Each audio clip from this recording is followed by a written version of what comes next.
ce qu'est la différentielle, le dérivé partiel, la jacobienne. Et puis, on va attaquer le paragraphe sur la différentielle ou les différentiels d'ordre 2. Quoi d'autre? C'est tout. Donc, le gros morceau, c'est sur la différentielle d'ordre 2. Puis, une petite application, on fera une application tout à la fin. Hein, comment résoudre une équation au dérivé partiel. Bon. Ah, donc, on y va. Je me donne un ouvert de Rn à un point de D. Je dis qu'une application f de D dans Rm est différenciable en A. Quand ça, c'est quand il existe une application linéaire de Rn dans Rm. Bon, continue ici, l'hypothèse elle est superflue parce qu'on est en dimension finie et c'est toujours le cas. Monsieur? Oui. Il n'y a pas de partage. Sérieux? Oui. Comment ça?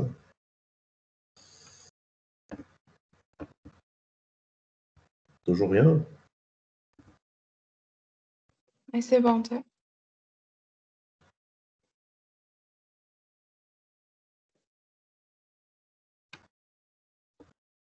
Et là? Non plus. Vas-y.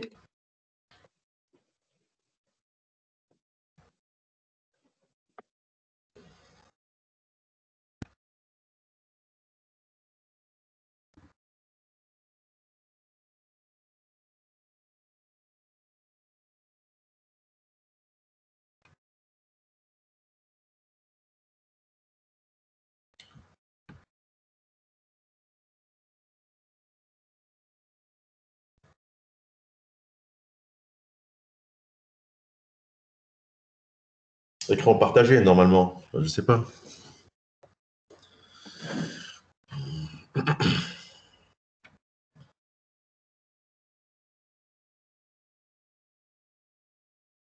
Je reprends du début. Mais c'est le premier, je partage, monsieur. Oui, maintenant.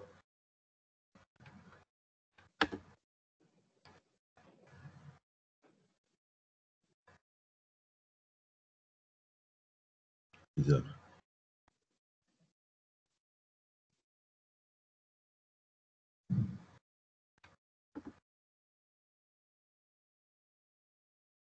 C'est bon, monsieur. Les slides, tu les vois? Oui, oui. Le premier slide. D'accord, je reprends donc du début. Comme j'ai dit tout à l'heure, donc je vais faire un tout petit rappel sur ce qu'on a fait la dernière fois. C'est quoi la différentielle d'ordre 1? C'est quoi les dérivées partielles? C'est quoi la jacobienne? La régularité, c'est 1. Pas d'autres. Je vais aussi définir, on va généraliser aussi la notion de dérivée partielle première. Je veux dire, je vais parler de dérivées directionnelles. Et puis, tout à la fin, on va généraliser la notion de dérivée d'ordre 1. Donc, on va parler de, je vais définir ce qu'est la dérivée la différentielle d'ordre 2. Puis quelques applications de tout ce qu'on a fait. Particulièrement, on va étudier une EDP, une équation en dérivée partielle. On va chercher à la résoudre. Bon, donc c'est quoi la différentielle ou la différenciabilité d'une application f? Je me donne toujours un ouvert D de Rn, comme toujours, hein, à un point de D, à l'intérieur de D, obligé, hein, il faut qu'il soit à l'intérieur, pas sur le bord. On dit que l'application f est différenciable en A s'il existe une application linéaire qu'on notera df indice A, de Rn à valeur dans Rm.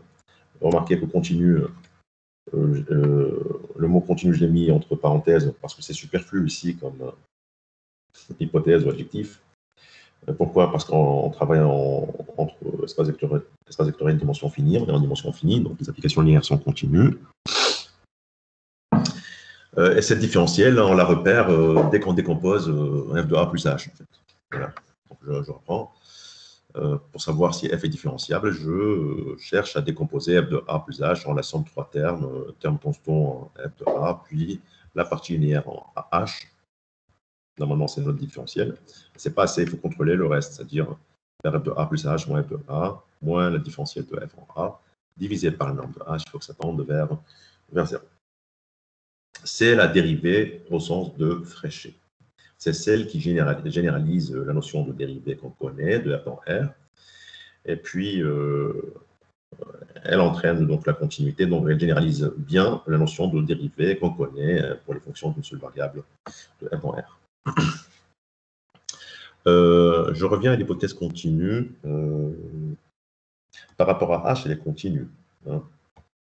C'est le cas, hein, quel que soit le point A.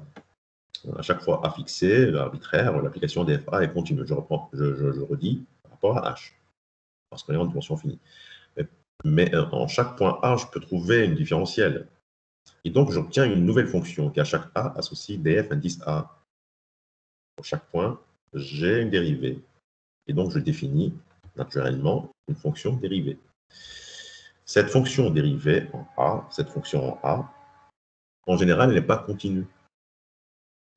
Et si c'est le cas, on dit qu'elle est de classe 1. Donc, une fonction est dite de classe 1 quand l'application qui à chaque A associe sa différentielle, elle est continue. Ou les fonctions, les composantes de dfa sont continues. Voilà ce que ça veut dire. Bon. Oui. Il n'y a pas moyen de... comment on fait dans la pratique pour trouver la différentielle? Parce qu'elle est un peu quand même compliquée hein, à déterminer.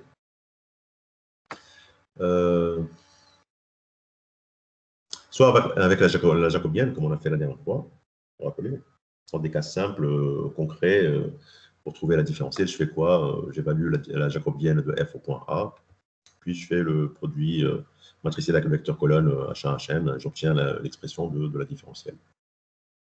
Mais il y a un moyen encore plus simple, c'est de remplacer, c'est de se ramener une fonction d'une seule variable. Comment ça? Je remplace H par TV, hein, une direction. En fait, je fixe la direction, je fais tendre T vers 0. Voilà, donc à la place de H, je prends T fois V, T réel, destiné à tendre vers 0. Hein. Et puis V, une direction, un vecteur V. Je préfère le prendre unitaire. Je vais vous dire pourquoi après. Mais vous trouvez aussi dans la littérature une telle définition, mais pour un V seulement non nul, hein, de Rn privé de 0.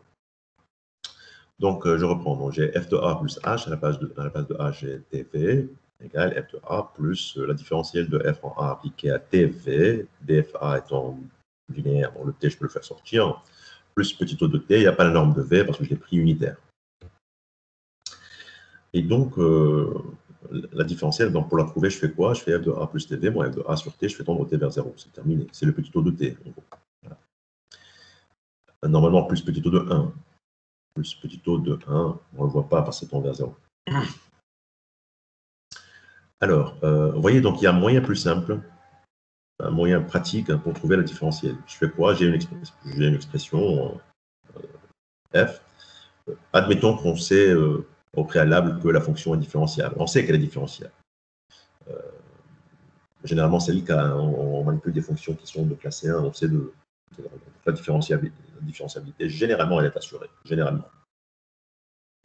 Et on aimerait bien connaître son expression, l'expression de la différentielle, sans passer par la définition f de a plus a, c'est décomposition. Ben, je fais quoi? Je fais f de a plus tv moins f de a sur t. Je me ramène à une variable t, je perturbe suivant la direction v, et j'évalue le taux d'accroissement dans la direction v. C'est cette définition, ou cette expression, ou cette limite, une fois qu'elle existe, elle porte un nom, c'est la dérivée directionnelle en A suivant le vecteur V. Okay. Je l'ai évoqué pour pouvoir calculer la différentielle. Mais c'est aussi la dérivée directionnelle de f en A suivant le vecteur V. Oui, on peut le voir. C'est le taux d'accroissement évalué dans la direction V. Les notations diffèrent d'un bouquin à un autre, soit un grand D indice V de A, ou bien je préfère cette notation F' indice V au point A. Regardez, c'est le contraire de ce qu'on a ici. La différentielle de F en A appliquée à V, ici c'est F' en A suivant V. V en indice. Bon, alors ça vous fait penser à quoi la dérivée directionnelle? F de A, là on perturbe suivant le vecteur V. F de A sur T. Quand est-ce qu'on utilise ce taux d'accroissement ou la limite de ce taux d'accroissement ressemble à quoi? Pour des choix particuliers de V. Nous attendons une réponse. Taux d'accroissement suivant une direction donnée.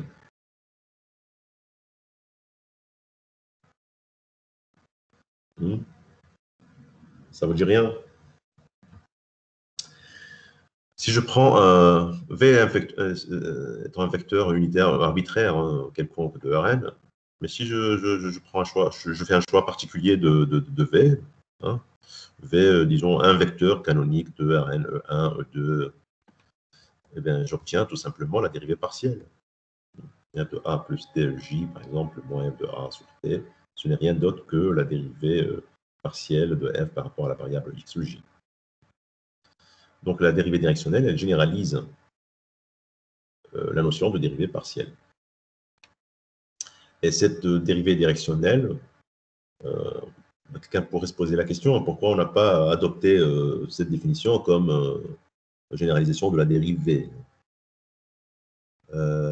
C'était la première tentative de généralisation, pour information. Et elle porte un nom, c'est la dérivée au sens de gâteau. C'est pas gâteau, dire simple, hein. Non, c'est un monsieur, son nom de famille, c'est comme ça, il s'appelle Gâteau. C'est la définition au sens de gâteau. C'était la première tentative de généralisation de la dérivée. Sauf que elle n'entraîne pas la continuité. Justement, c'est avéré. Il y a un cas, on va le traiter de toute façon, pas aujourd'hui, mais une autre fois. Le cas d'une fonction qui admet des dérivées directionnelles suivant toutes les directions, c'est-à-dire la dérivée au sens de gâteau existe de partout, en tout point de Rn, et pourtant la fonction n'est pas continue. Donc, elle ne peut pas généraliser la dérivée qu'on connaît. Donc, il a fallu chercher une autre définition, c'est la définition au sens de Fréchet, celle qui généralise le mieux donc, la notion de dérivée. J'espère que vous avez compris. Alors, je n'utilise pas les appellations au sens de gâteau, au sens de Fréchet. Pour moi, Fréchet, c'est la différentiabilité pure et dure. Et pour celle de gâteau, pour moi, c'est la dérivée directionnelle. Et c'est tout. Donc, la dérivée directionnelle, elle sert à quoi? Elle sert pour justement déterminer la différentielle en 2-2 rapidement, sans passer par l'expression horrible ou la décomposition algébrique. Ni grand taux à tester, ni rien.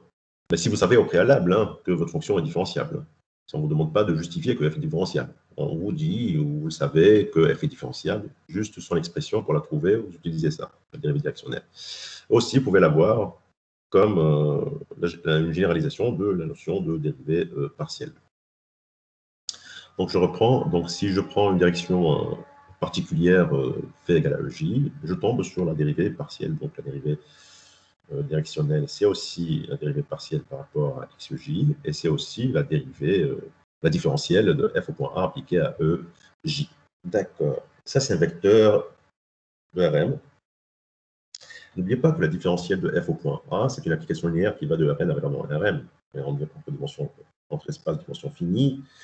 Une application linéaire, c'est qu'on peut la représenter par une matrice. Cette matrice va avoir la taille L ligne, N colonne, c'est ça? Non, M ligne, N colonne. Et ce qu'on a ici, c'est la colonne, c'est la m-ième colonne de la différentielle de f en A ou de la jacobienne. Sa matrice, on l'appelle la jacobienne. Et la m-ième colonne, c'est dfa EJ, c'est-à-dire les df sur dxj, df1 sur dxj, première position, df2 sur dxj, et ainsi de suite. c'est pour la nème colonne, et on fait pareil pour les autres colonnes. Voilà à quoi ressemble la jacobienne. Donc, c'est une matrice de taille m croix n. Vous voyez, je prends une colonne, m égale 1 ici. Vous voyez, df1 sur dx1, dfm sur dx1. Bon, oui. Donc, on a de tas de choses, hein. Différentiel, dérivée partielle, classe C1, quoi d'autre? Dérivée directionnelle. Alors pour ne pas vous embrouiller, il y a un petit diagramme à connaître, à retenir. Donc, gardez à l'esprit ce petit diagramme. Il pourrait vous être utile dans la pratique. Donc, le top de chez top de régularité, c'est la classe C1, comme toujours. F de classe C1, elle entraîne tout. Elle est différenciable, c'est normal. Et puis, ça entraîne la continuité. La continuité, je la vois comme la classe régularité, c'est 0. Puis, une notion un peu moins faible que différenciable, dérivable suivant le vecteur. Et la différentielle, ou les dérivées partielles, l'existence des dérivées partielles se situe quelque part ici. Pas assez de place pour mettre ça. Donc, la dérivée partielle est bien après. Donc, si j'ai la dérivée suivant toute direction, automatiquement, je l'ai suivant le vecteur 1 et E2. Donc, les deux premiers vecteurs de la base canonique. Voilà. Il n'y a aucun lien avec la continuité, ni enfin, classé ainsi. Je veux dire, les autres implications, en général, elles sont fausses.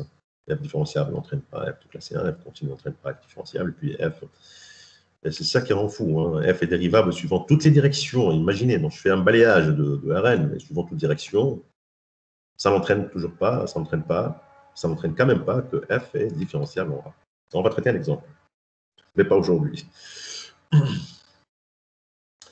Bon. C'est tout. Donc, voilà tout ce qui concerne la dérivée ou la différentielle d'ordre 1.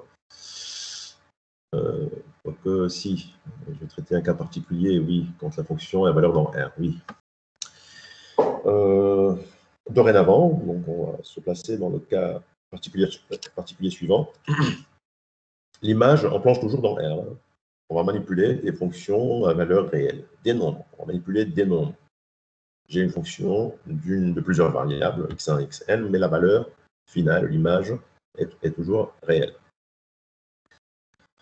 Sans que je précise D, c'est toujours ouvert, hein, de Rn. Et je prends un A dans D. Alors, il se passe quoi à notre différentiel?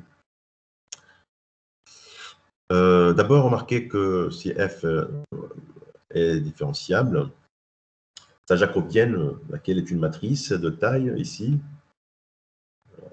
une ligne n colonne, m égale à 1 ici, une ligne n colonne. Elle est formée par df sur dx1, point, df sur dxn, df dx1, df dxn. Une matrice qui a une ligne, n colonne, oui, mais une ligne. La transposée de cette matrice ligne devient une matrice, une colonne. On identifiera, on peut la confondre, cette matrice, un vecteur colonne. Et ce vecteur colonne, c'est quoi ce vecteur colonne? df sur dx1, point, df sur dxn. C'est le gradient de f, tout simplement. Voilà ce qu'est le gradient d'une fonction. C'est la transposée de la jacobienne, tout simplement. Et donc, dès lors la différentielle, pour la trouver,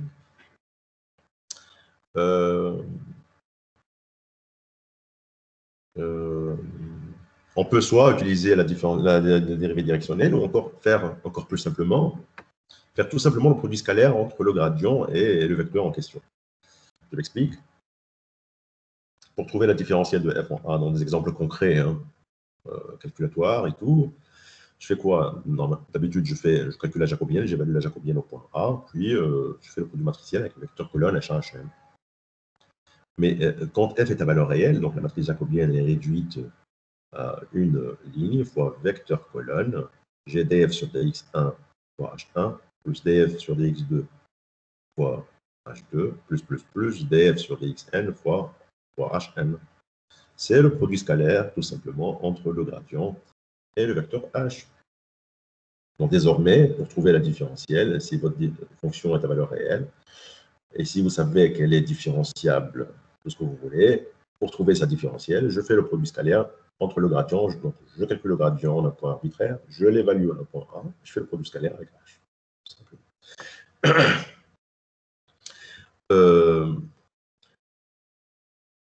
Ici, il y a un rapport en fait entre le gradient, parce que je sais que la différentielle de f en A, c'est aussi, on peut l'interpréter comme f' suivant h au point A. Donc il y a un lien entre le gradient et la dérivée directionnelle. Je parlerai de ce lien la prochaine fois. Et justement, il y a une interprétation géométrique derrière cette identification.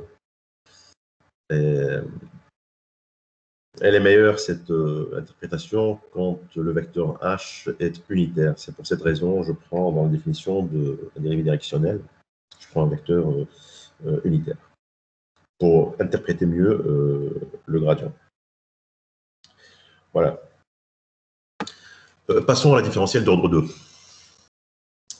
C'est le paragraphe le plus dur de cette séance. Alors, je me donne une fonction f d'un ouvert d de Rn à valeur dans R. Comme je disais tout à l'heure, on va toujours à R. Est différenciable. Et on obtient donc une application qui, à chaque point A, associe une application linéaire, une forme linéaire, si vous voulez, de Rn à valeur dans R. Qui, à chaque A, associe des f au point A. Comme je disais tout à l'heure, en général, elle n'est pas continue. Si c'est le cas, on dira qu'elle est déclassière. Donc, j'ai une nouvelle fonction. Comme cette fonction, regardez, à la place de f, j'ai des f. Pour ne pas s'embrouiller, j'aurais pu l'appeler G. J'ai une application G qui va de D à valeur, pas dans R, mais bon, légèrement modifiée, c'est L de Rn dans R, c'est-à-dire l'ensemble des applications linéaires ou des formes linéaires sur un Rn. On aimerait bien, on se demande si cette fonction, je dis bien cette fonction, cette nouvelle application, elle ne sera pas différenciable par hasard. En tant qu'application, je répète, donc j'ai une nouvelle application qui va de D à valeur dans Rn étoile, L, Rn, R. On se pose la question, on se demande si cette fonction, cette nouvelle application ne sera pas différenciable sur D. Donc, on va étudier la différentielle de f. Encore la différentielle d'ordre 2. Alors, si c'est le cas, à quoi ressemble la différentielle d'ordre 2?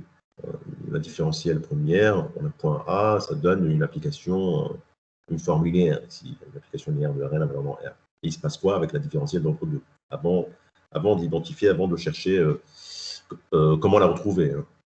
C'est quoi sa classe? Dans quel espace elle vit, la différentielle d'ordre 2?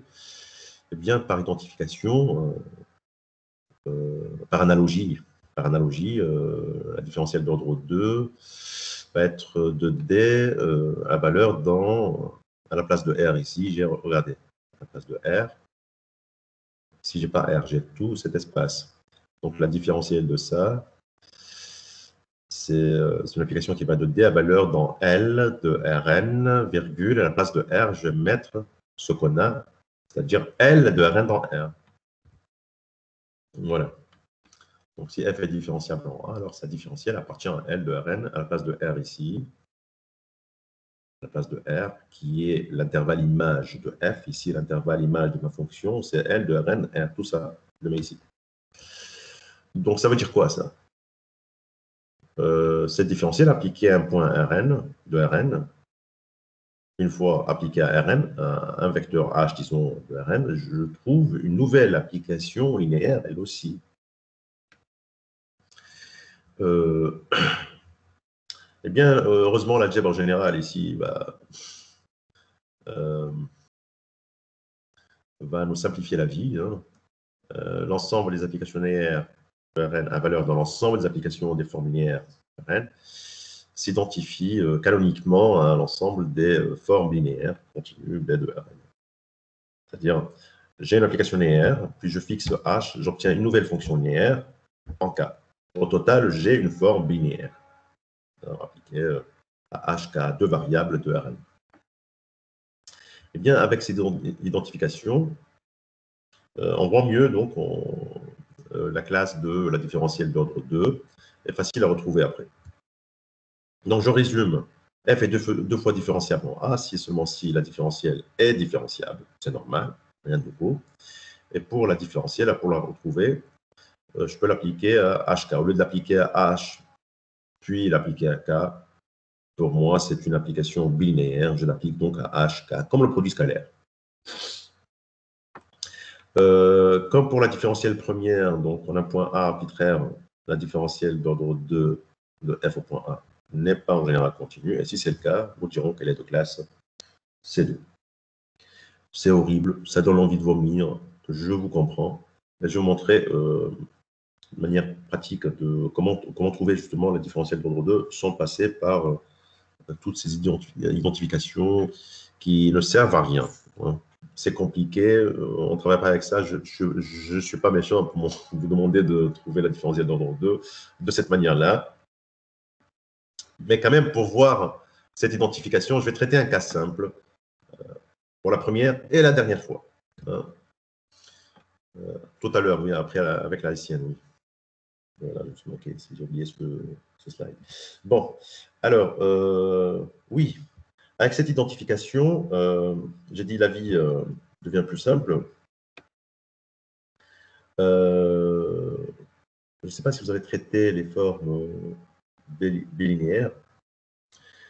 Donc, une forme bilinéaire sur un espace vectoriel de dimension finie, on peut la représenter par une matrice. Et cette matrice, elle est formée par les B, E, I, E, J. Donc, je me donne une forme linéaire B, c'est-à-dire elle va de Rn croix Rn à valeur dans R. Et pour trouver sa matrice, elle est formée par son coefficient IJ, c'est B appliqué à EI virgule EJ. À la place de HK, c'est EI virgule EJ. Ou bien, vous pouvez le voir aussi comme, d'après cette identification, différentielle de la différentielle de f en A, j'évalue la jacobienne, puis je vais chercher son gradient. Ou bien le gradient, puis je vais chercher la jacobienne du gradient. Ça donne la matrice hessienne, la même chose. Donc, vous pouvez voir, on peut retrouver cette hessienne, cette matrice, celle qui représente la différentielle d'ordre 2 de plusieurs manières. Soit grade de la jacobienne ou jacobienne de gradient, ou bien avec ce que je viens de dire, les B, E, I, E, J. Bon, en gros, la différentielle d'ordre 2, si jamais elle existe, c'est une matrice qui est carrée, de taille n croix n. Elle est formée par les D2F sur DXI, DXJ. Attention à l'ordre de dérivation. D2F sur DX1, DXN. On le lit de cette dérivée, on le lit de droite à gauche. Hein. On enchaîne les dérivations de droite à gauche, c'est-à-dire je dérive en premier par rapport à XN, puis par rapport à X1, puis ce qu'il y a avant. Je suppose que vous savez ça depuis la physique. Donc, en général, cette matrice, d'accord, elle est réelle, à coefficient réel, mais généralement, elle n'est pas symétrique. En D2F sur DXN, DXN, en général, elle est différente de D2F sur DXN, DXE. Donc, vous devez faire attention à l'ordre suivant lequel vous enchaînez les dérivés. Oui, mais on a un résultat quand même qui assure la symétrie de la hessienne, c'est le théorème de Schwarz. Il nous dit quoi, ce théorème? Alors, il nous dit si la fonction f est de classe C2, si elle est de classe C2, elle est différenciable une fois, elle a une dérivée d'ordre 2, différentielle d'ordre 2, et cette différentielle est continue, alors les yeux fermés, les dérivées croisées, elles sont égales, ce qui veut dire que la hessienne, elle est symétrique, c'est-à-dire on n'a plus à se soucier quant à l'ordre sur lequel on enchaîne les dérivés. Si la fonction est de classe 2. Vous trouvez aussi dans la littérature une hypothèse moins faible que classe C2, mais pas trop. Hein.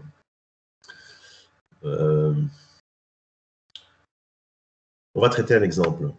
Donc, tout à l'heure, dans la partie application. Je reviendrai sur ce théorème après. Mais gardez à l'esprit que le théorème de Schwartz nous assure la symétrie de la matrice hessienne. C'est une matrice qui est réelle et symétrique.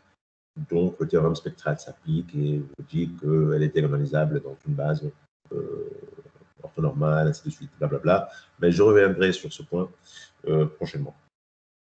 Dans la partie optimisation, qu'on va étudier localement les extrémas d'une fonction donnée.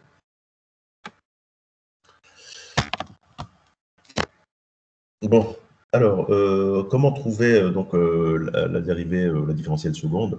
Comme je disais tout à l'heure, je vais traiter un cas simple, mais une fois. Et une dernière fois. Première et dernière fois. De manière théorique, comment trouver la différentielle sans passer par la hessienne? D'abord, je rappelle ce qu'est la différentielle d'ordre 1. On l'a déjà traité. C'est 2a scalaire à h. Ici, exprès, je change. J'ai pris x à la place de h, à la place de a, parce qu'on va faire varier justement cette variable x, qui n'est pas a. Puis une légère une définition, une notation légèrement différente à la première. Parce que d'habitude, j'utilise cette notation. Et des fois, on a besoin de changer de notation pour comprendre des choses. Voilà, donc la différentielle en un point x appliqué à h, c'est 2x scalaire h. Bon, alors, donc, oui, je passe à la différentielle d'ordre 2. Donc, par identification, normalement, c'est la différentielle de f appliquée à h, puis appliquée à k. Par l'identification de tout à l'heure, c'est une forme bilinéaire, donc je l'applique à un vecteur de Rn croix Rn, donc h virgule k. Et ça veut dire quoi? Ça veut dire, je cherche la différentielle d'ordre 1, appliquée à h, mais là-dedans, je ne prends pas a. Ici, h, a, oui, mais c'est trompeuse comme notation ici. En fait, c'est un point à la place de a. En fait, je l'applique à a, puis je fais varier a, je fixe h. Voilà ce que ça veut dire. Voilà ce que ça veut dire. Voilà, donc la différentielle de f au point a, normalement, donc de a scalaire h, puis je fixe h et je fais varier a, donc x, c'est le point ici. Et cette application, c'est de point scalaire h, de point scalaire h, c'est cette fonction qu'on va dériver, l'appliquer à A, au point A, puis l'appliquer à K. Donc, cette application, vous voyez très bien qu'elle est linéaire, et toute application linéaire, elle est différenciable. La différentielle, c'est l'application elle-même. Donc, c'est la même, mais appliquée à K. Voilà. Voici la dérivée d'ordre 2, en un point A. Oui, cette expression, elle est constante, ne dépend pas de A, et c'est normal. C'est tout à fait normal. Cette norme, cette expression, f de x égale norme de x2, x scalaire x, elle généralise tout simplement x2. C'est comme x2. C'est comme la fonction x2 que vous connaissez depuis le collège. Sa dérivée première, c'est 2x. C'est ce qu'on voit ici. Sa dérivée seconde, c'est 2. Il n'y a plus de x. C'est normal. Vous pouvez cacher les KH après. Bon, avec la hessienne, si vous voyez que c'est compliqué, et je vous comprends. Monsieur, oui. tu sais, je t'en donne la formule الأخرانية. Quelle formule? هي متاع la différentielle seconde f. كيفاش من étape l'étape. كيفاش on a fixé A, j'ai pas compris. D'accord, je prends. Donc la différentielle d'ordre 2, je fais comment pour la trouver? Par l'identification algébrique de tout à l'heure. Pour moi, c'est une forme bilinéaire. Donc linéaire par rapport à h, puis linéaire par rapport à k. Alors, je fais, maintenant, dans la pratique, je fais comment pour la retrouver? Si je vous donne f' de 0, je vous donne une fonction f, et je vous donne f' de 0. f' de 0, par exemple, égale à 1. Et je vous demande de calculer f seconde J'ai dit quoi? F' de 0 égale 1. F seconde de 0. Vous faites comment pour trouver F seconde de 0? Celle qui m'a appelé là. Tu peux me dire comment tu fais pour trouver F seconde en 0. Tu connais F' de 0. Et je te demande de calculer F seconde de 0. Tu peux me répondre? Celle qui m'a posé la question. On cherche la dérivée seconde et on applique en 0. Voilà, donc tu vas chercher f' de x. Tu ne vas pas dériver f' de 0. Tu ne vas pas dériver f' de 0. Voilà, c'est ce que j'ai dit. Donc, je cherche, même si je connais la différentielle de f en un point A, je dois faire varier la variable qui définit ce différentiel. Tu as compris? Quand je mets point, je veux dire x, mais on ne le voit pas ici. Tu vois ce que je veux dire? Tu as compris ou pas? Donc, regarde, cette différence. Voilà, donc je ne calcule pas en un point A, ça donne 2A scalaire H, c'est terminé, c'est un réel, sa dérivée c'est 2, c'est 0. Mais je cherche l'expression. Alors l'expression, il faut faire varier A. Donc à l'esprit, A c'est fixe, mais quand je mets X, ça veut dire qu'il est générique, il bouge, il est variable. Ça, je mets point à la place. Donc je dérive, la différentielle donne 2A scalaire H normalement, et je mets point à la place. C'est la variable X. Après, je fixe H et je fais varier, je dérive par rapport à... Tu as compris? Par rapport à X. Et je remplace ce qu'il faut par ce qu'il faut. La différentielle de f en un point appliqué à h, c'est 2 points A scalaire h, d'après le rappel. Et la différentielle de cette application, c'est 2K scalaire h. Une application linéaire, vous savez que si f est linéaire, sa différentielle, c'est l'application elle-même. D'accord, c'est clair, merci. 2K scalaire h. Donc avec la matrice hessienne, normalement c'est beaucoup plus simple. Donc, encore une fois, c'est un résultat malheureusement algébrique. La différentielle d'ordre 2, elle est représentée par une matrice, et on doit se servir, on travailler avec, comme la jacobienne pour la différentielle d'ordre 1. Pour trouver la différentielle de f, je fais la jacobienne fois le vecteur colonne h1, hn, ou bien produit scalaire entre gradient et h1, hn. Alors, dans la pratique, comment on fait pour trouver la différentielle d'ordre 2 avec la matrice hessienne? Alors, j'ai une forme linéaire, et matriciellement, l'expression b de xy, matriciellement, b de xy, c'est transposé de x fois la matrice de b fois y, un vecteur colonne y. Donc, transposé de h, ça c'est un résultat algébrique. Je ne veux pas faire de démonstration ni justifier ça. Donc, avaler ça à coup sec, j'y peux rien.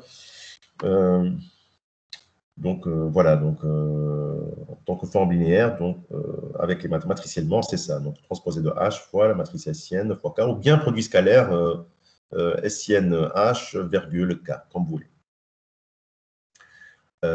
Pourquoi la hessienne, c'est 2 fois l'identité? Ben, c'est normal. F, si je développe une norme de x, j'écris f de x sous la forme développée. Donc, c'est x1 au carré plus x2 au carré plus xn au carré. Et la hessienne, elle est formée par toutes les dérivées secondes. Et sur la diagonale, on a des 2f sur des xi au carré. Donc, j'ai x1 au carré comme élément de la diagonale de la hessienne, de la fonction de la fonction f, j'ai x1 au carré. Donc, d de f, dérivée première donne 2x1, dérivée seconde donne 2. Donc, le premier coefficient, le coefficient 11, 1, 1 de la matrice hessienne, vaut 2.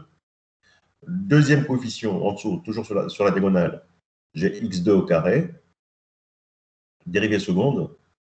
Tous les termes sont nuls, sauf le x2 au carré, n'est-ce pas? Donc, il y a 2x2, et puis après 2. Donc, vous voyez, remarquez que tous les termes diagonaux valent 2, et tous les autres coefficients sur la diagonale, au-dessus et en dessous de la diagonale, sont tous nuls. Et donc, je forme deux fois l'identité. J'obtiens 2 fois l'identité, la matrice carrée de taille n.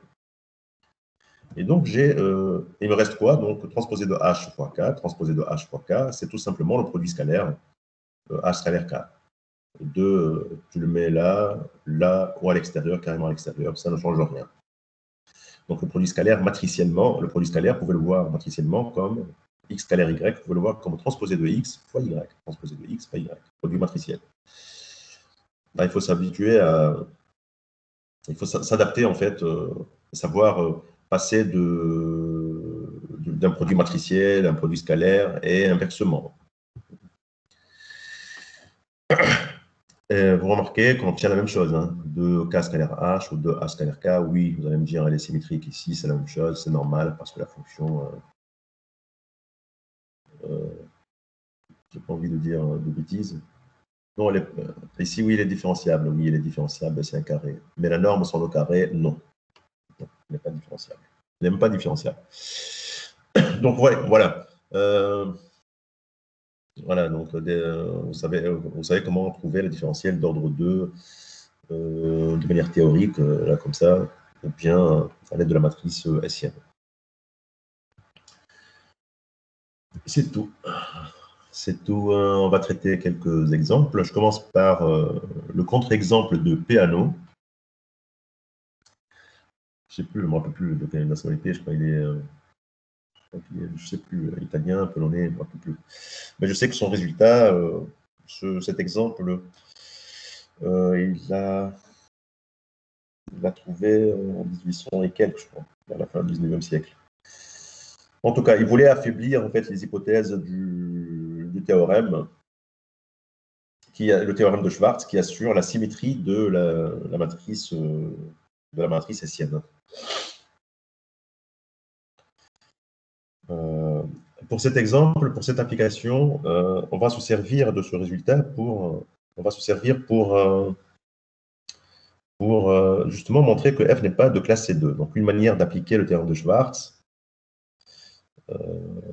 est d'utiliser sa contraposée. C'est-à-dire, si les dérivées croisées ne sont pas égales, automatiquement, elle n'est pas de classe C2. Car sinon, si elle était différenciable, automatiquement, les dérivées croisées, elles sont égales. Donc, une manière de montrer que f n'est pas de classe C2. On y va. Donc, ma fonction D, elle est définie ainsi, x, y, x2 moins y2 sur x2 plus y2 loin de 0, 0. Et en 0, on la prolonge par 0. Question 1, montrer que f est continue sur R2, puis qu'elle est de classe C1 sur R2.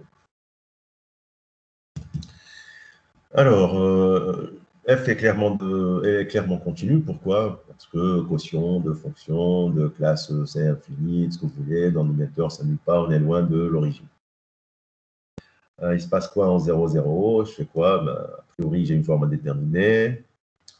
Donc, je fais quoi? Je passe par la définition, je ne regarde pas de restriction. fx0, ça donne 0, f0y donne 0, fxx, ça donne 0. Ça a l'air continu, donc il faut justifier cela en revenant à la définition de la continuité. Donc, je m'éloigne un tout petit peu de 0, 0 et je vais chercher une majoration. Je vais majorer petit à petit en termes de norme de xy jusqu'à ce que la norme de xy au carré parte. Voilà. Donc, la majoration classique, valeur absolue de x inférieure à la norme de xy, valeur absolue de y inférieure à la norme de xy. J'ai mis inférieur égal parce que j'ai utilisé l'égalité triangulaire, je passe à plus. Et puis x2 majoré par norme de xy au carré, y2 majoré par norme de xy au carré, que je divise par norme de xy, le tout au carré. Alors, tout calcul, toutes les simplifications faites, il me reste quoi? 2x norme de xy au carré, il y a plus de xy en bas, je passe à la limite et j'obtiens 0. Ben, ça veut dire quoi? Ça veut dire que f de xy, elle aussi, tend vers 0, qui est f de 0, 0. Donc f est continue sur R2. Clair. La deuxième partie, la deuxième moitié de la question, est-ce qu'elle est de classe C1? Non, puis qu'elle est de classe C1, elle affirme. La question, elle affirme, elle est de classe C1. Classe C1, ça veut dire quoi? Ça veut dire que la différentielle est continue ou que les composantes qui définissent la différentielle, ce sont les dérivées partielles. J'ai une fonction de R2 valeur dans R. Donc, la jacobienne devient le gradient, et différentiel ou gradient, c'est la même chose. C'est la représentation de la différentielle, le gradient. Et le gradient a pour composante df sur dx, df sur dy. Alors, dire que la différentielle est continue en A, revient à dire que les composantes de sa représentation, qui est le gradient, est continue. Ça veut dire que les dérivées partielles sont continues. voyez, c'est la même chose. Donc, dire que f est de classe 1 si seulement si toutes les dérivées partielles sont continues, ou bien tout simplement en un seul mot, en une seule phrase, la différentielle est continue. C'est terminé. Donc, alors comment on fait? On procède comment?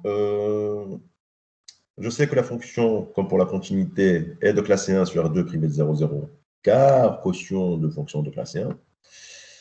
On va donc pouvoir calculer le dérivé partiel par rapport à x et par rapport à y, en termes de x, y, toujours loin de 0, 0. Et en 0, 0, on va faire une étude particulière, voir si les dérivés partiels en 0, 0 existent. Normalement, elles doivent exister. Puis, c'est pas assez, on va montrer la continuité des fonctions des dérivés partiels. Voilà ce que je trouve. Donc, je dis que f est de classe 1 sur R2 privé de 0, 0, et après calcul, je trouve ces expressions-là. Remarquez que les expressions sont symétriques, c'est normal, puisque ma fonction elle est symétrique par rapport à x, y. Donc x, y joue pratiquement le même rôle, sauf ce signe moins pour y2. Donc pour la dérivée première, voilà ce qu'on obtient. Et pour... ah oui, en 0, 0, je fais comment pour trouver les dérivées partielles en 0, 0? J'évalue le taux d'accroissement en 0, 0 dans la direction du premier vecteur de la base canonique, donc plus x fois 1, 0. Et pour df sur dy, c'est suivant la deuxième direction, c'est-à-dire suivant E2. Le taux d'accroissement donne 0, c'est normal. Fx0, c'est 0. Bon, F0, 0, c'est 0. Donc, des quantités nulles, ça donne 0, tant mieux. Qu'est-ce que je peux dire ici, une fois arrivé là? Ça veut dire que la dérivée partielle existe en tout point de R2. J'ai fait copier-coller. Excusez-moi, c'est pas la même expression ici. Enfin, ici j'ai fait copier-coller, j'ai pas changé. Il fallait que je change y en x, et puis il y a un signe moins qui va sortir, mais bon, je vais changer ça tout à l'heure. Bon, donc les dérivées partielles, comme j'ai dit, les dérivées partielles premières existent en tout point de R2, en 0, 0 et loin de 0, 0. La continuité on l'a dès qu'on s'éloigne de 0, 0. En 0, 0, on va donc chercher, voir ou tester la continuité de df sur dx en 0, 0. Est-ce que cette fonction elle est continue en 0, 0 en tant que fonction? Bon, je fais quoi? Comme pour la continuité, c'est exactement comme la continuité. Donc, j'applique les valeurs absolues ici. Je majore, je cherche à majorer cette quantité en termes de norme de x, y, sans qu'il y ait terme singulier en bas. Et donc, voilà ce que je trouve au final. Comment j'ai fait j'ai valeur absolue de y majorée par norme de x, y. x4 seul majoré par norme de x, y à la puissance 4. Plus, normalement plus, si j'applique une égalité triangulaire. Y4, pareil, norme de x, y à la puissance 4. Et ici, 4 norme de x, y à la puissance 4. 4 plus 1 plus 1, ça fait 6. Fois norme de x, y à la puissance 5. Et en bas, j'ai x, y à la puissance 4. Voilà ce que j'obtiens. Et je fais tendre x, y vers 0, 0, j'obtiens 0. Pareil pour df sur dy. Ça veut dire que df sur dx tend vers 0, qui est la valeur de df sur dx en 0, 0, ce qui veut dire que df sur dx et df sur dy sont continues en 0, 0. Et au final, f est de classe 1. Maintenant, on aimerait bien savoir si f est de classe 2. Alors, on aurait pu, pour étudier la régularité C2, on aurait pu chercher les dérivées partielles des dérivées premières, et puis essayer de montrer qu'elles sont continues, enfin, continues ou pas. Mais on peut faire plus simple. On va chercher les dérivées croisées en 0, 0. On aimerait bien trouver quoi? Montrer qu'elles sont égales ou au contraire, différentes. Si elles sont égales, je peux rien conclure. Il se peut qu'il y ait un autre point en lequel les dérivées secondes croisées sont égales. C'est-à-dire, je vais chercher les dérivées croisées en 0, 0, et j'espère trouver de valeurs différentes. Oula, Donc, la fonction est de classe C2 sur R2 privé de 0, 0. Pourquoi? Car quotient, blablabla. Et après calcul, voilà ce que je trouve. Vous allez me dire, oui, mais on trouve la même chose ici. Ben, c'est normal, on trouve la même chose parce que la fonction est de classe C2. Où ça? Sur R2 privé de 0, 0. D'accord? Donc ici, la Hessienne, si vous voulez, la Hessienne, elle est symétrique. C'est clair. Ici, cette expression, celle-là, elles sont égales. D de f sur dy dx et d de f sur dx dy. On trouve la même chose, c'est normal, parce que la fonction est de classe C2. Et en 0, 0, on ne sait pas. Alors, je fais comment pour trouver la dérivée seconde de f en 0, 0? C'est comme d sur dx de df sur dx. Donc, à la place de f, comme si on allait chercher la dérivée partielle de f par rapport à x. Donc, on perturbe suivant le premier vecteur de la base canonique, x0, 0, 0. Mais de quoi? Non pas de f, mais de df sur dx. df sur dx. Ça donne g0 ici, d'après l'expression df sur dx, d'après l'expression df sur dx. Et df sur dx en 0, 0, on a calculé, à part, on a trouvé 0. Le rapport tend vers 0. Donc, la dérivée seconde par rapport à x en 0, 0 existe et vaut 0. D'accord.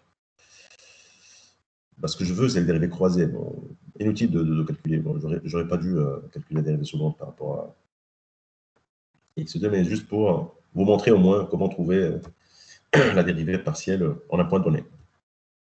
Par rapport à y, pareil, je vais chercher la dérivée partielle de df sur dy. D'accord? Donc, j'évalue son taux d'accroissement dans la direction E2, deuxième vecteur de la base canonique. Et je trouve encore une fois 0. Inutile là aussi. Voilà ce qui m'intéresse. C'est la dérivée croisée d de f sur dy dx. Donc, c'est.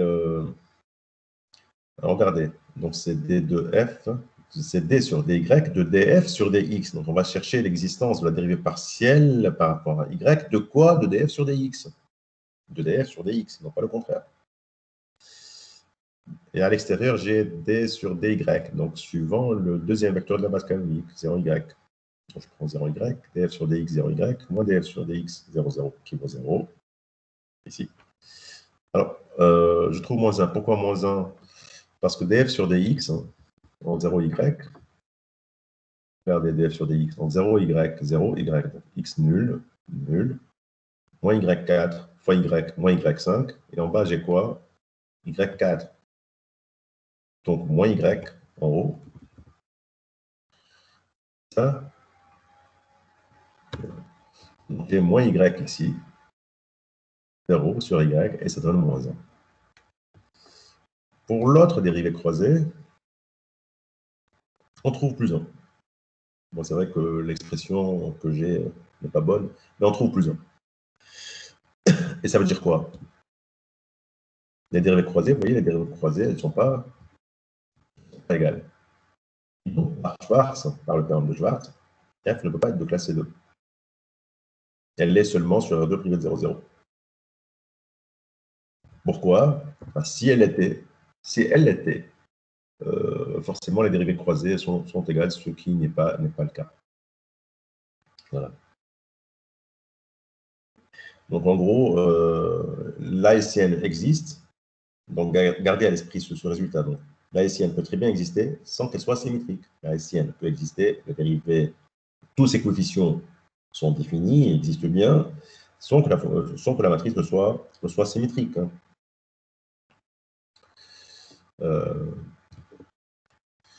Voilà.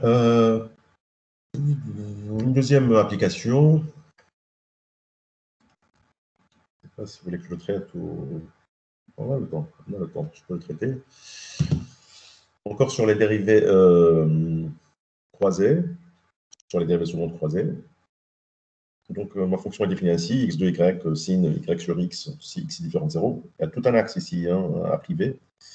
Donc, pas une valeur 0, 0, tout un axe. Donc, sur le demi-plan droite, la fonction vaut ceci. À gauche de la droite, x égale 0, aussi j'ai la même expression.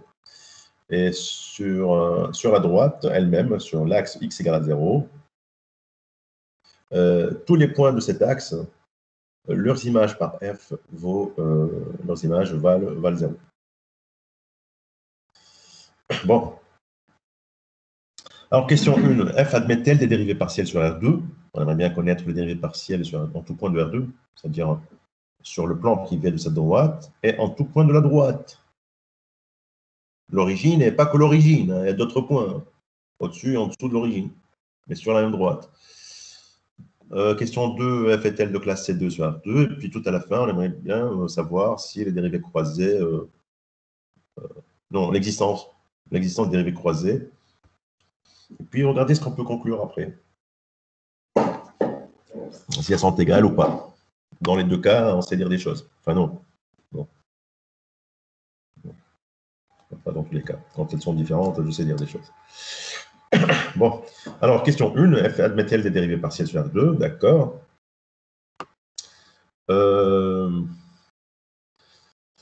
Je commence, donc j'appelle, je fixe quelques notations, j'appelle delta, donc l'axe x égale à 0. Je sais que la fonction est de classe C1 sur R2 privé de delta, car produit, quotient, cocktail de fonctions de classe C1, là où tout va bien, x est non nul. Maintenant, je regarde ce qui se passe. On a un point de la droite delta. Donc la C1, ça veut dire que les dérivés partiels en tout point de R2 delta existent en tout point, même de classe C1, hein, on continue. Hein. Alors, on a un point delta, un point de delta, il a toujours comme abscisse, il a toujours un 0 comme abscisse. L'ordonnée y0, je fixe. Je prends un point arbitraire, je fixe un point de la droite delta. Y0 peut être l'origine, donc y0 égale 0, bien 1, 2, 3, peu importe. Une fois fixé, on aimerait bien, on va étudier donc l'existence de la dérivée partielle, pas la première ou la seconde, hein. La dérivée partielle par rapport à x ou par rapport à y, la première ou la deuxième variable. Un point 0, y0, alors je perturbe suivant la première composante, si on veut étudier l'existence de df sur dx. Donc le f2, 0, y0, plus, normalement, t fois le vecteur 1, 0. Donc le vecteur résultant, c'est t, y0, moins f0, y0 sur t. Donc ft, y0, c'est t2, y0, sin y0 sur t, moins f0, y0, c'est 0, sur t. Après simplification, bon, j'ai t2, comme je disais tout à l'heure, j'avais t2 ici, mais n'oubliez pas, on va diviser par t. Donc il reste t à la place, y0 à la place de y, sin y0 sur t, je fais tendre t vers 0. C'est vrai que ça oscille ici dans l'argument du sin, donc le sinus il va osciller. Mais à l'extérieur, j'ai t. Hein. Donc ces oscillations seront écrasées, ça va tendre vers 0, ce qui a t à l'extérieur. Hein. Il absorbe les oscillations, il va absorber donc les oscillations du sin. Et peu importe la valeur de y0. Remarquez que peu importe la valeur de y0, toute cette expression va tendre vers 0 parce qu'il y a t à l'extérieur. Donc la dérivée df sur dx en un point 0, y0 existe. Pour la deuxième dérivée, je perturbe suivant la deuxième composante, donc 0, y0 plus t fois 0,1, c'est ce que j'obtiens. Et 0, y0 plus t, donc c'est un point de la droite delta, en lequel f est nul. 0, moins 0 sur t, ça donne 0. Donc les dérivées partielles premières existent, et toutes les deux, elles valent 0. Et au final, j'ai quoi? J'ai f... j'ai toutes les dérivées partielles de f en tout point de R2. D'accord. L'existence des dérivées partielles, on a répondu à la question 1. La continuité éventuelle des dérivées partielles. C'est assuré dès qu'on est loin de delta. Ils sont clairement continus sur R2 privé de delta. Ces deux fonctions, je parle des dérivées partielles, hein, df sur dx et df sur dy. Et voilà ce que je trouve comme expression. Le df sur dx et df sur dy. Je dérive par rapport à x et par rapport à y. On a un point de delta. Oui. On a un point de delta à 2 secondes. Est-ce que les dérivées partielles existent en un point de delta? Oui, on vient de le prouver dans la question A. Qu'est-ce qu'il nous reste à prouver? C'est la continuité des dérivées partielles de ces fonctions en un point un point de delta. Je prends n'importe quel point 0, y, 0. J'aimerais bien étudier la continuité de ces fonctions en un point 0, y, 0. Quand je m'éloigne, je me fixe un point 0, y, 0. Un point de delta sur delta. Et puis je m'éloigne un petit peu de ce point. J'évalue les dérivées partielles en ce point. On a un point loin de 0, y, 0, c'est-à-dire une de ces expressions, alors soit celle-là, soit celle-là. Disons df sur dx, allez. Et on va faire tendre xy vers 0, y0. Donc le point en question, pourquoi faire? Pour étudier la continuité de df sur dx en ce point. C'est ça qu'on fait. Pour étudier la continuité de f en un point A, on s'éloigne un peu de A, je regarde l'expression de f, je cherche l'expression de f en fonction de x, puis je fais tendre x vers A, et je regarde, je vois si la limite trouvée, si jamais elle existe, est-ce qu'elle vaut ou pas f de A. C'est pareil ici. Donc j'ai l'expression de df sur dx en un point quelconque loin de delta, et je vais faire tendre x, y vers 0, y0. X, y vers 0. Donc x va tendre vers 0, donc composante par composante. X va tendre vers 0, y va tendre vers y0. Donc 2 fois 0 plus je sais quoi, a priori ça va tendre vers 0, n'est-ce pas? Non. Ah non, non. Cette quantité va tendre vers 0. Par contre, cette quantité, ça oscille. D'accord. J'ai y2 qui est normalement va tendre vers faire quoi? Vers y0 au carré. Et il y a un problème ici. Vous savez pourquoi? Regardez l'autre expression, l'autre dérivée. Si on passe à la limite, quand x, y tend vers 0, y, 0, dans cette expression, quand x tend vers 0, donc il va tout prendre avec, ça va tendre vers 0, et là aussi, ça va tendre vers 0. Donc je passe à la limite, je trouve 0, 0 c'est la valeur de df sur dy en 0, y, 0. Donc df sur dy, elle est continue normalement. Ce n'est pas le cas de df sur dx. Pourquoi? Parce qu'il n'y a pas x devant ici. Vous voyez, qui sauve la mise à chaque fois, c'est le x devant sin ou cos. Et ici, le cos, il s'est libéré. Il s'est libéré, il n'y a plus de x. Il va tout bousiller. Et du coup, df sur dx ne va plus être continu, il va osciller. Et la fonction ne va pas être de classe 1. Donc, j'ai répondu, hein. Mais bon, on va refaire ça plus lentement, hein, une par une. Je vais d'abord traiter la continuité de df sur dy, et je laisserai df sur dy, la non-continuité de df sur dx tout à la fin. Alors pour la continuité, proprement, hein, on va la faire. Donc j'utilise les inégalités. Pour un xy loin de delta, j'applique les valeurs absolues. Vous savez que sin et cos en module sont plus petits que 1. Ça fait égal à x2 plus valeur absolue de xy. Avant, je ne passe pas à la limite. Hein. Il faut que j'ai une majoration qui soit valable en tout point de R2. Mais loin juste du point 0, y0. Remarquez que cette majoration est aussi valable si on est sur delta. Pourquoi? Parce que sur delta, df sur dy vaut 0. Donc 0 est toujours inférieur à ça, parfois. Et puis je passe à la limite. Quand je passe à la limite dans cette quantité, quand x, y tend vers 0, y0, j'obtiens 0. Donc df sur dy tend vers 0, et 0, c'est la valeur de df sur dy en 0, y0. Ce qui veut dire que df sur dy est continu. Voilà. Alors, pour l'autre, la continuité de la dérivée première, voilà, on envisage deux cas, tout dépend de 0, y0. Alors, si c'est l'origine ou pas, voilà, c'est ce que je n'ai pas dit tout à l'heure. J'ai dit que cette expression va avoir du mal à tendre vers 0. Pourquoi? Parce que le cos ici s'est libéré. Sauf s'il y a un cas particulier pour lequel cos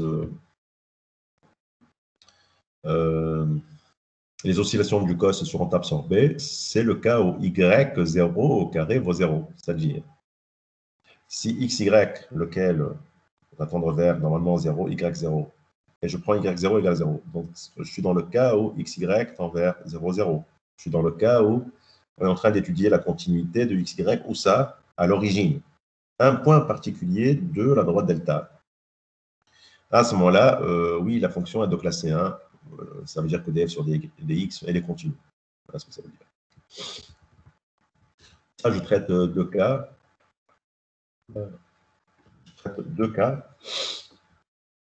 Si y0 égale à 0, pour prouver la continuité, je suis obligé de passer par la définition, c'est-à-dire par les majorations. C'est la même majoration que tout à l'heure. Il me semble x ici, y2. Et ça, c'est aussi valable, quel que soit xy appartenant à R2. Pourquoi? Parce que quoi? Non, c'est toujours valable, de toute façon, quel que soit, il n'y a aucun souci. Je passe à la limite quand xy tend vers 0, 0, j'obtiens 0. Et donc, la continuité de df sur dx est assurée. D'accord.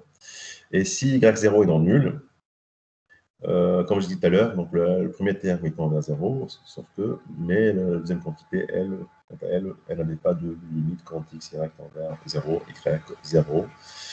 Oui, y est dans le nul. Donc df sur dx n'est pas un continu. En résumé, ma fonction, elle est de classe C2 sur R2 privé de delta, union, si vous voulez, le point 0, 0. Voilà.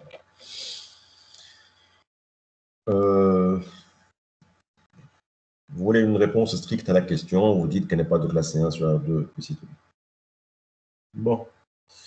Question C, c'est sur les dérivées secondes croisées. Est-ce que les dérivées partielles croisées existent en 0, 0? Pour les retrouver, je fais comment? Donc, c'est la dérivée par rapport à x de df sur dy. Donc, on va chercher l'existence de la dérivée partielle de la fonction df sur dy, perturbée suivant la première coordonnée, donc x0. Et je trouve 0. Pour l'autre dérivée croisée, c'est le contraire. Donc, df sur dx à la place df sur dy, mais perturbée suivant l'autre variable. Et on trouve 0. Ici, les dérivées croisées, elles sont égales en 0, 0. Est-ce qu'on peut affirmer que f est de classe C2? Est-ce que quelqu'un pourrait me répondre? Allô?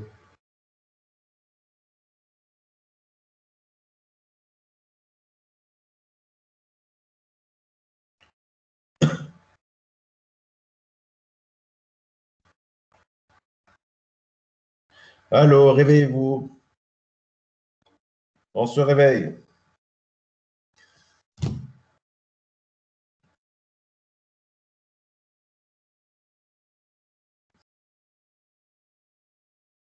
Écoutez, celui qui ne peut pas faire le carré, mais il ne le fait pas. Hein.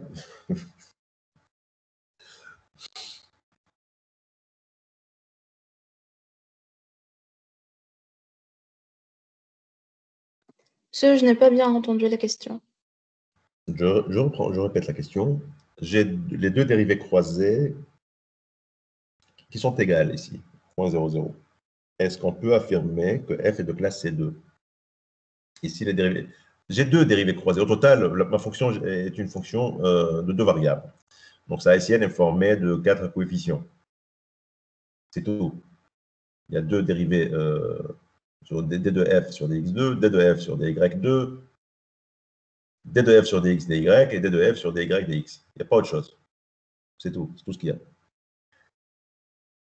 Les dérivées secondes existent en tout point de R2. Et les dérivées croisées en 0, 0 existent. Est-ce que je peux affirmer, avec cette identité, cette identification, que f est de classe C2? Oui. Non, la réponse est non, non, non, et c'est non, non. Le théorème de Schwartz, il nous dit quoi? Si la fonction est de classe C2, alors les dérivées croisées, elles sont égales. Alors, on n'a plus à se soucier quant à l'ordre suivant lequel on enchaîne les dérivées. La dérivation. Mais pas le contraire. Mais pas le contraire. Le fait que les dérivées croisées en un point donné sont égales, ça ne veut pas dire que la fonction est de classe C2. Ta réponse est bête, tu m'excuseras. Pourquoi? Regarde ici, la fonction n'est pas de classe C1 sur R2. Qu'est-ce que tu me racontes? Elle n'est même pas de classe C1. Donc, automatiquement, elle n'est pas de classe C2. C'est bête de ma part de poser la question. Et c'est bête de ta part aussi, tu m'excuseras, parce que la réponse, tu l'as immédiatement. Donc, on n'a pas la réciproque du théorème de Schwartz. Quand est-ce qu'on sait répondre avec le théorème de Schwartz? C'est quand sa contraposée est vérifiée. Ça veut dire quoi? Quand les dérivées croisées, elles sont différentes, alors, d'après Schwartz, la fonction, elle n'est pas de classe C2. Mais le fait que les dérivées croisées sont égales, ça ne veut pas dire que la fonction n'est pas de classe C2. Mais je sais répondre, je sais dire que f n'est pas de classe C2, on le sait depuis la question B, puisqu'elle n'est pas de classe C1. Si elle était de classe C2, automatiquement, elle est de classe C1. Bon. Quoi d'autre? Oui, une dernière application, et je vous lâche après. Une application, comment résoudre une EDP. Voilà. Donc, on se propose de déterminer toutes les fonctions f de classe C1 sur l'ouvert U de U, R plus étoile, croix R, donc c'est le demi-plan droite. Hein, c'est ça, ouvert. Et vérifions l'équation en dérivée partielle. C'est EDP. C'est xy scalaire le gradient ici. Hein, c'est x fois df sur dx plus y df sur dy égale racine de x2 plus y2.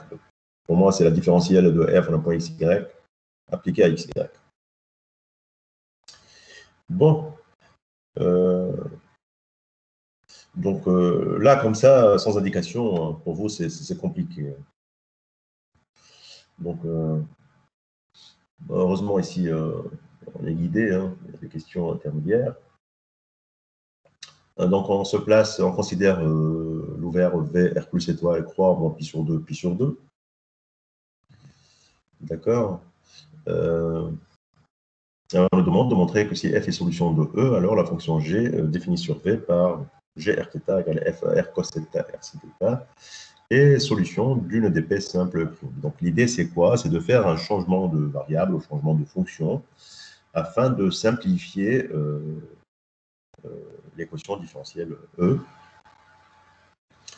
Et puis les problèmes, donc on obtient une autre équation, un autre problème à résoudre qui lui est équivalent.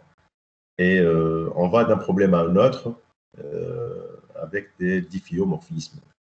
C'est-à-dire ce changement de variable phi, il faut qu'il soit ainsi un difféomorphisme, et puis son inverse aussi. Donc pour garder la même structure de l'ensemble de solutions. On ne rentre pas trop dans les détails trop techniques. On suit la question, on cherche à répondre à la question avec les moyennes de bord qu'on a. Donc, je reprends. Oui, ça, c'est la question 1. Et le but, c'est quoi? C'est de résoudre cette équation simple, bien sûr, prime, et puis revenir grâce au difféomorphisme phi ou psi, et retrouver E. Ça a l'air compliqué, mais vous verrez après, c'est trop simple. On y va. Donc G, ici, c'est la composée de deux fonctions. Hein. F composée avec gamma ou phi, l'application qui à chaque rθ associe R cos θ, R sin θ. Donc, à la place de xy, j'ai x qui prend R cos θ, y égale R sin θ. C'est le changement en coordonnées polaires, tout simplement. Comme ça, on considère l'ensemble V. Et juste une autre manière de le dire. Donc, j'appelle phi la fonction coordonnée polaire. Hein. Rθ associe R cos θ, R sin θ, qui est ta valeur dans U. Hein. R cos θ, c'est toujours positif strict. Pourquoi? Ben oui, parce que θ ici, il est dans moins pi sur 2, pi sur 2. Et le R, il est positif strict. Donc, vous voyez, on est bien à valeur dans U.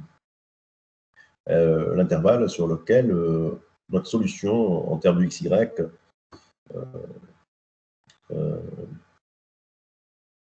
va y appartenir, donc à l'ensemble U. Quoi d'autre? Oui, donc je considère la fonction coordonnée polaire, laquelle est de classe C1, parce que ses composantes le sont.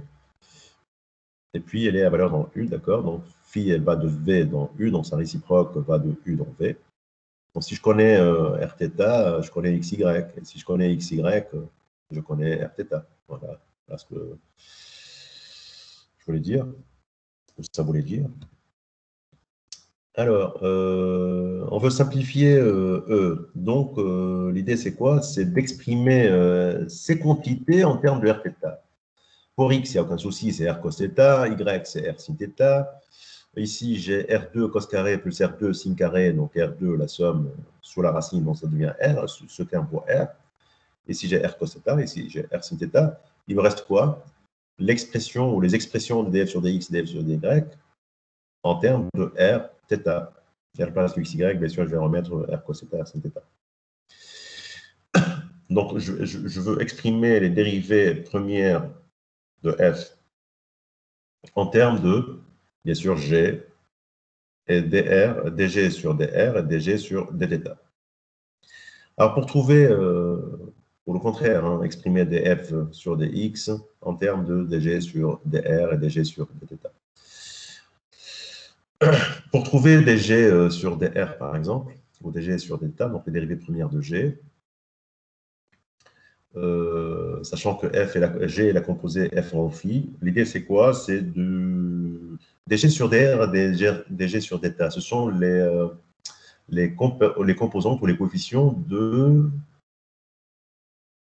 gradient ou de la jacobienne de G, n'est-ce pas? Donc, sa composée f en phi, pour trouver ces coefficients, c'est-à-dire dg sur dr, dg sur dθ, qui sont les coefficients de la racine jacobienne, je vais chercher la jacobienne de la composée f en phi, qui est facile à trouver. Mais il y a une formule, en fait, dans le cours, que je n'ai pas donné, hein, des formules pour les dérivations en chaîne. D'accord? Moi, personnellement, je n'apprends pas ces formules. J'ai des jacobiennes et j'identifie mes coefficients.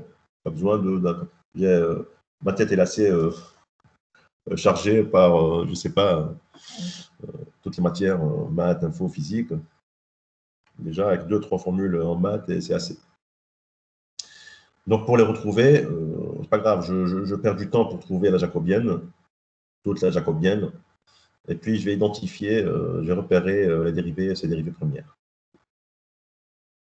Donc, en tant que composé f en phi, G, c'est f en phi. Pour trouver la jacobienne de G, je fais la jacobienne de f au point phi fois produit matriciel, la jacobienne de phi. Donc, la jacobienne de f, c'est df sur dx et df sur dy. À la place de xy, je vais mettre phi de rθ. Phi de rθ. Donc, x, y, ça c'est x, ça c'est y. Et puis, la différentielle la jacobienne de phi, je prends la première composante de phi, ça c'est phi 1 pour moi. Je dérive cette composante par rapport à R, j'ai cos θ. Par rapport à θ, c'est moins R sin θ. Je passe à la deuxième ligne, donc à la deuxième composante, sin θ. Puis après, R cos θ sur le produit matriciel. Donc, lui fois cos θ plus lui fois sin θ. Je passe à la deuxième composante. Ça, c'est moins R sin θ fois ça. Puis R cos θ fois ça. Donc, la jacobienne de G, qui est une matrice de taille 1 croix 2. Son premier coefficient, c'est dg sur dr. Et le deuxième coefficient, c'est dg sur dθ. Donc, ce qu'on obtient, df sur dx ici fois cos. Donc, si je multiplie ça, il manque quoi? Il manque juste le r. Et j'identifie toute l'équation. Vous voyez? Si je multiplie par r, j'obtiens r cos θ, ça c'est x. df sur dx, x, y, plus y, df sur dy, x, y. C'est quoi ce cos θ? Il n'y a pas cos θ ici, excusez-moi, il n'y a pas cos θ ici. Donc j'ai bien x, je reprends, j'ai bien x df sur dx, plus y df sur dy. C'est le membre de gauche de mon équation en termes de xy. Et ça, exprimé en termes de g et rθ, c'est tout simplement r fois dg sur dr. Vous voyez? Toute cette combinaison, on l'a rendue. Vous voyez, toute cette combinaison, elle est réduite à ce terme seulement, r dg sur dr. Donc l'équation s'écrit ainsi. Donc à la place de x, j'ai ça, ça, et puis ça c'est r. Puis ce terme, on l'a identifié avec dg sur dr, d'après la jacobienne. Je simplifie par r, j'ai le droit de le faire parce que r est positif strict. Et j'obtiens dg sur dr égale à 1, une équation vachement plus simple que celle de départ. Aucun rapport. Franchement, il n'y a aucun rapport. dg sur dr en fonction d'une seule variable. Sa dérivée par rapport à r donne 1. Et j'intègre dans cette équation. L'idée, c'est quoi? C'est de résoudre cette équation différentielle. C'est E' en fait. Puis, donc, on va trouver les g, rθ, solution de cette équation. Puis, via psi ou la réciproque de phi, hein, on va retrouver f, c'est-à-dire les solutions de l'équation E. Maintenant, on va intégrer cette équation différentielle. La dernière chose à faire, c'est intégrer cette équation. La dérivée par rapport à r donne 1. Ça veut dire quoi? Que sa primitive par rapport à r, c'est quoi? Une fonction. Je cherche une expression en termes de rθ, dont la dérivée par rapport à r donne 1. C'est pas R2, c'est pas R3, c'est forcément R. Donc la fonction mère, c'est R, plus quelque chose. Ben oui, quand j'intègre et je rajoute une constante. Donc c'est R plus quelque chose. Je reprends, je dérive R plus quelque chose. Cette chose donne 0, c'est-à-dire sa dérivée c'est 0, et R, sa dérivée c'est 1. D'accord. Et cette chose, elle dépend de quoi? Pas de R, certainement, mais éventuellement de θ. Elle peut dépendre de θ. Une constante, et éventuellement, elle peut dépendre de θ.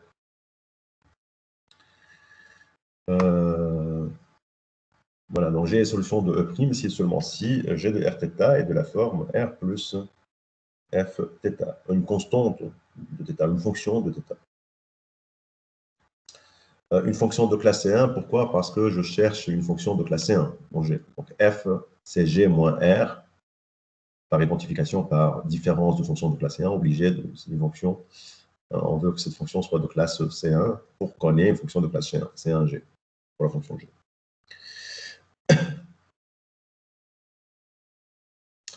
Maintenant, F, c'est quoi?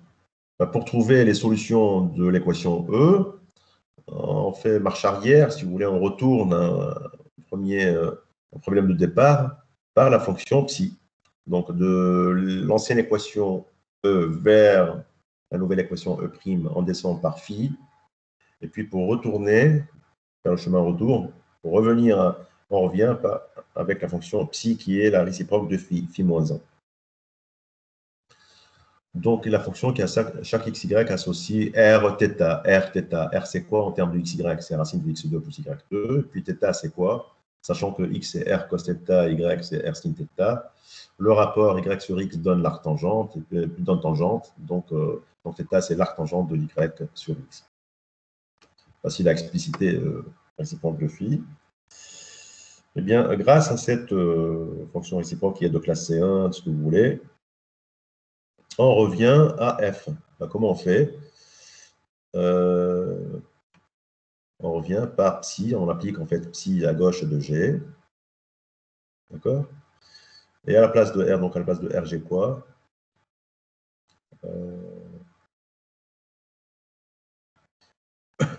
J'ai racine de x2 plus y2 plus f2 à la place de quoi? F de θ, à la place de θ, je mets arctangente y sur x.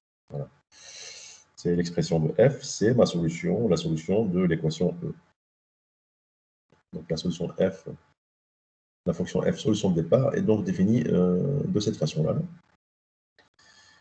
C'est vrai qu'on n'a pas raisonné par équivalence ici.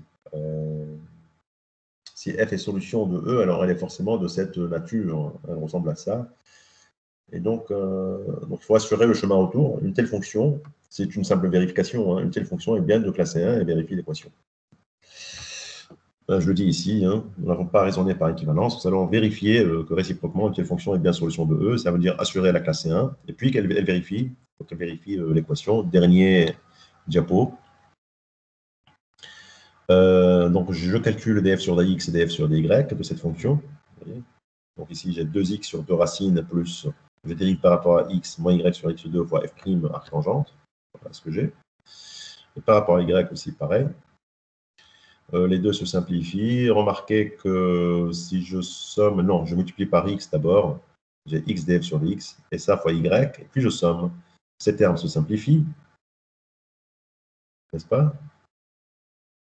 Ben non, ça ne se simplifie pas. J'ai x2, ici j'ai y2, et je somme, j'ai x2 plus y2 sur racine de x2 plus y2. Après simplification, il me reste racine de x2 plus y2. C'est le second membre que je cherche à trouver. Puis, ces deux quantités se compensent, je crois, oui, parce que quand je multiplie ça par x, j'ai xy là-haut. Et quand je multiplie par x, oui, ça devient donc moins y sur x. Et si multiplié par y, j'ai y sur x. Même chose là. Donc, les mêmes expressions, mais de signe opposé. Donc, quand je somme, ces expressions partent. Quelle que soit la fonction f, hein, peu n'importe. Prenez ce que vous voulez à la place de f, l'exponentielle, une fonction, bref, une fonction de classe C1. N'importe quelle fonction. Sa dérivée va disparaître et on aura toujours racine de x2 plus y2. Voilà, on vient de caractériser toutes les solutions de E. Elles sont de la forme racine de x2 plus y2 plus une fonction arbitraire que l'on compose avec l'arc tangent de y sur x. Prenez n'importe quelle fonction f de classe C1 sur moins pi sur 2, pi sur 2. N'importe quelle fonction. X, x2, l'identité, x au cube, x3, n'importe quelle fonction de classe C1 sur moins pi sur 2, pi sur 2. Voilà, on a terminé. Tes questions?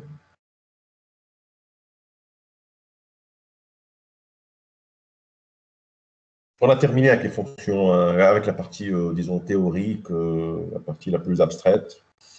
Donc la prochaine fois, on va faire Taylor et on commencera les extrémas. Comment trouver les extrémas d'une fonction. C'est beaucoup plus simple, beaucoup plus facile que cette partie.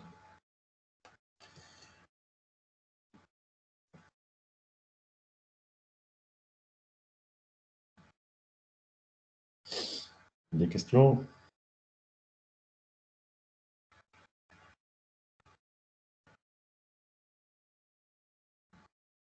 Allô?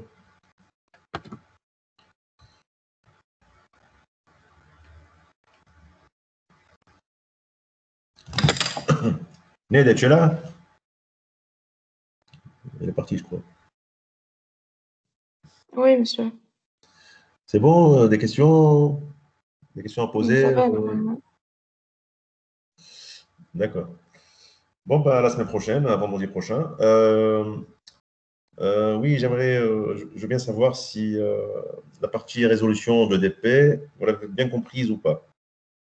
Est-ce que vous préférez revoir de tels exemples, tel exercice à l'examen ou pas? Je ne compte pas vous donner des exercices de résolution de DP. Je préfère vous proposer quelque chose de beaucoup plus simple. L'essentiel vous attend. L'essentiel, c'est pour la prochaine fois.